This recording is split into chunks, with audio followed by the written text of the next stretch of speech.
Hey guys, Nejire here, and I'm back with another video. In this video, I'll be showcasing a Speedpaint featuring Nejire Hado from Nejire Academia. In this video, I'll go over the process along with the reason this isn't the Chucky reference sheet video that I talked about, and what goes on in me creating my original characters. So before I get started in talking about the Speedpaint specifically, let me just address the elephant in the room.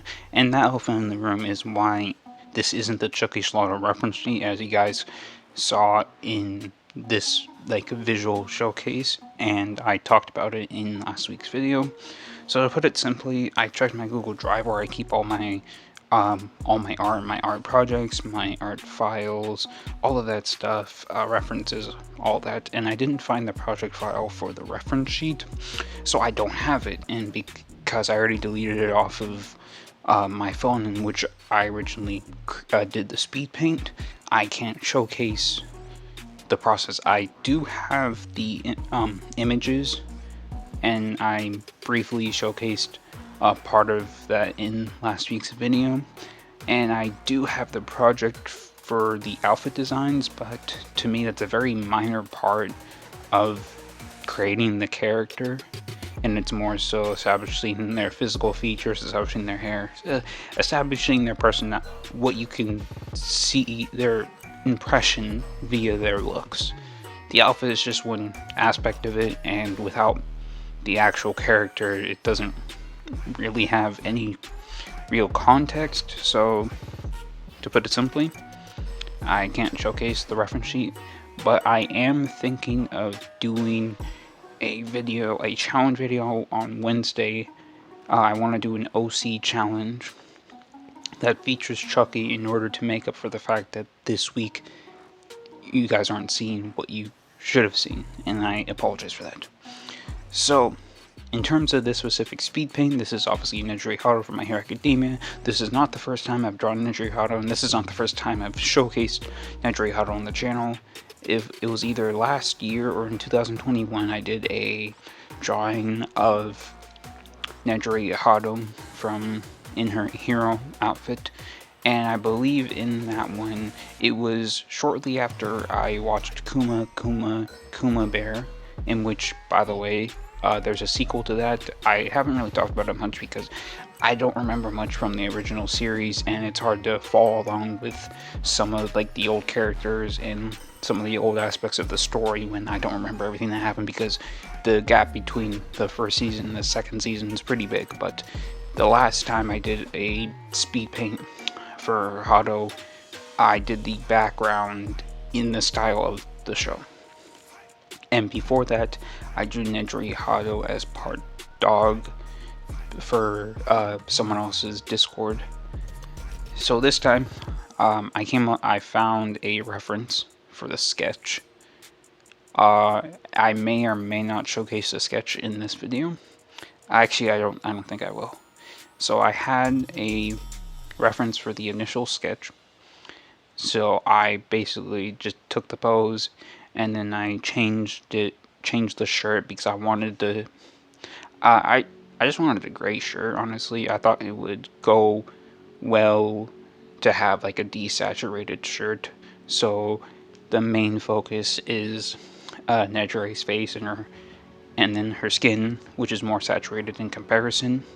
One thing I've learned when it comes to using colors is you can use saturation, you can use darkness, you can use light, you can use, depending on the way you can use that, you can choose which things stand out and which things don't.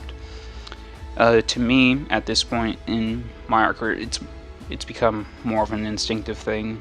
I have experimented more with my art this year to get just more varied results, and the next speed paint you guys are definitely going to see something significantly different. I'm not going to even spoil anything. If you want to see what I'm talking about, you'll have to join my Discord, in which I already posted the final product of what I'm referring to. So, but if you look at this sketch versus the final product, there's a significant difference. I changed up the facial proportions, and I think I changed up the overall proportions of the body. I think other than that, everything should be mostly the same. And as I've talked about in some previous videos, I was referencing Akai Riot because I wanted to implement some things from their style into mine. The main thing for this speed paint would be the eyes, the way I do the mouth, specifically the lips, the way I simplify the hair, the shading. In terms of the way I draw the clothing, that's just off of what I've learned throughout the years. In terms of anatomy, I did reference him in terms of anatomy, but I also just off of my own studies, my own personal studies. And one thing that you guys would notice, unlike the majority of the drawings I make, is that the line art is colored. I don't know if at this point in the speed paint you guys see that, but if not, the line art is colored according to what part of the figure we're talking about. So for example, the skin has a brown line art, the shirt has a more black line art, the hair has a lighter blue line art because essentially the line art matches the sections of the subject, in this case Nejire Hado. So this scene, at least when I was initially thinking about it, I wanted it to be set in a sort of bathroom. Obviously, I wasn't going to draw the entirety of the bathroom. I just wanted to imply it's like she's looking at the mirror, doing a cute pose, and doing an expression just to flaunt how she looks and give herself some confidence. So that was the idea, and I tried my best to just make it look as casual as possible.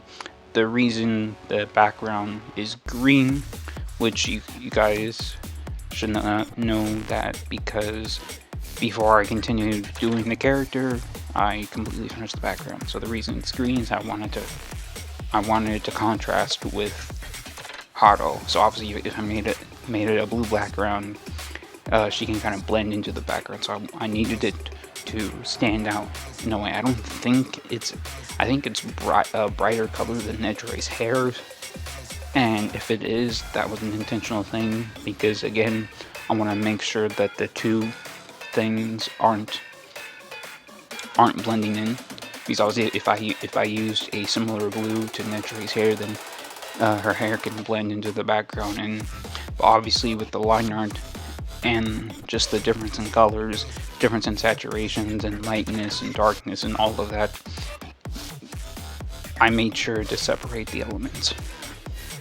I want to briefly go over my general process when it comes to creating an original character, since recently I've created quite a few characters. So on this channel you guys have seen the emoji one from January, and then you've seen Switia, you've seen Chucky, you've seen Pika, and you've seen Griff. So that's a total of 5 characters. Just know there's a 6th character that I've made, and in a couple weeks you guys will see the reference sheet for that character. And there's a character that I'm working on at the moment, and there's also another thing I'm working on a Newgrounds collab. But you guys won't see that for a while.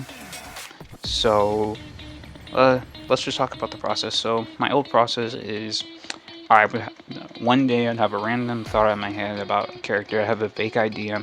I think I showed you guys this with the Pika speed paint. I kind of showed like a blurred version of Pika. So imagine that. And then as I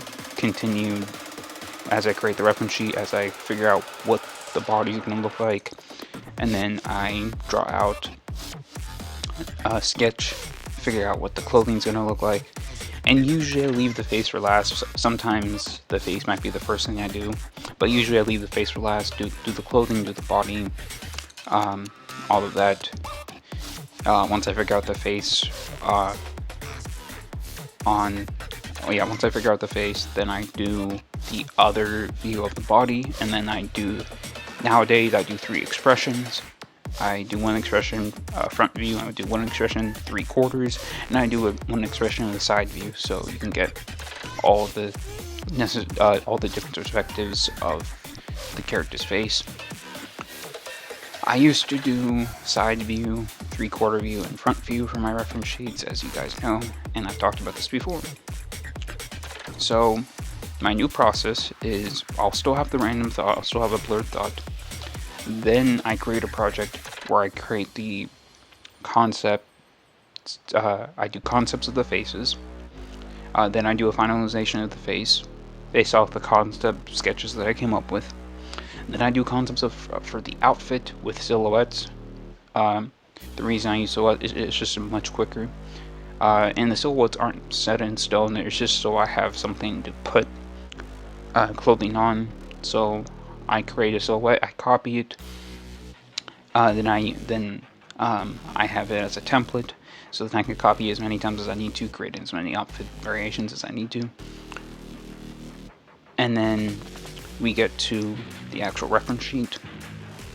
And as you guys can see, with the reference sheets, I put in, or you guys will see this in the next reference sheet video, but I put in the concepts and the other references I want to use to create the character, and then I get straight to work. And it's a similar process for there. You guys know the process when I create a reference sheet. And in the next reference sheet video, I'll talk further about this process. Thank you guys for watching this video. Please be sure to subscribe, turn on notifications, check out my Twitter and Discord, both are in the description. If you want to know what I'm currently doing or thinking about, those two places are the best places to go. I will see you guys next time.